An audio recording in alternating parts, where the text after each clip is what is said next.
1998, a single sound on a Scottish bridge ended Callum MacLeod's life. Here is exactly what he heard in his final seconds. Mist clung to the slopes of the Three Sisters. The air smelled of wet heather and peat smoke. Callum was 34, an experienced hiker who knew these paths well. His border collie, Moss, trotted at his side. The bridge is narrow, its stones grey and slick with moss. The river beneath runs fast and black. Locals call it the Whispering Bridge.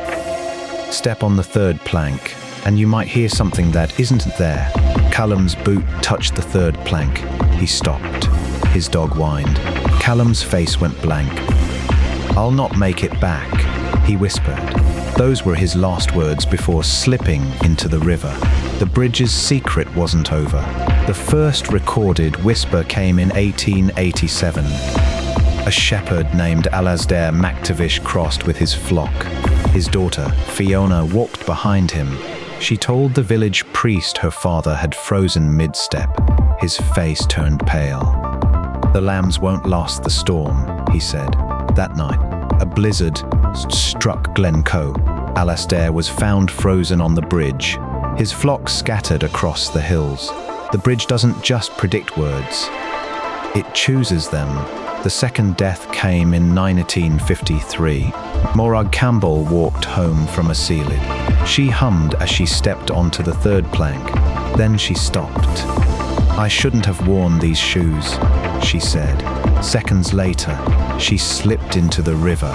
Her friends swore she'd never planned those words. What will the next traveller hear? The answer might lie in Duncan Fraser's diary. In 1992, he crossed the bridge alone. His diary entries were normal until the night before he died. "I keep thinking about what I'll say when I cross the bridge tomorrow." The next page was blank. His body was found downstream, the last words in his diary. "I won't be coming back." Does the bridge decide your fate? The third plank is different. The wood is darker, almost black. When you step on it, the sound changes.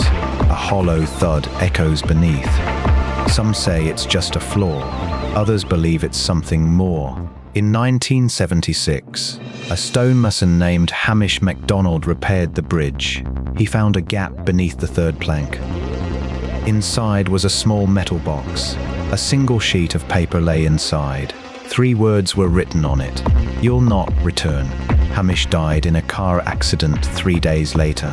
His last words to his wife: "I'll not return."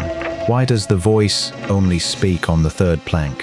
The gap beneath acts like a resonance chamber. No natural echo could mimic human speech so precisely. No echo could know your next words. The bridge's power isn't just in the words. It forces a choice. Cross and you seal your fate.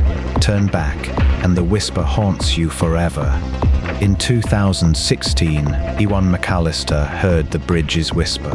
He was studying local folklore. He didn't believe the stories until he stepped onto the third plank. A voice said, "You'll never leave this valley." Ewan ran to his car and drove to Edinburgh. He didn't sleep that night. Every time he closed his eyes, he heard the whisper again. The dream started a week later. He stood on the bridge in his sleep. The voice repeated, "You'll never leave this valley." He woke gasping. His colleagues noticed the change. He lost weight, jumped at shadows. After a year, he returned to Glen Coe. He stood on the bridge, waited for the whisper, and stepped forward. He was found 3 days later. His last words, scrawled in a notebook: "I'll never leave this valley."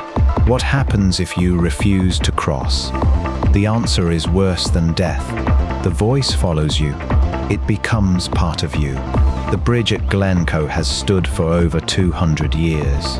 It's seen wars and storms, but it only speaks to a few. When it does, it doesn't just tell you what you'll say next.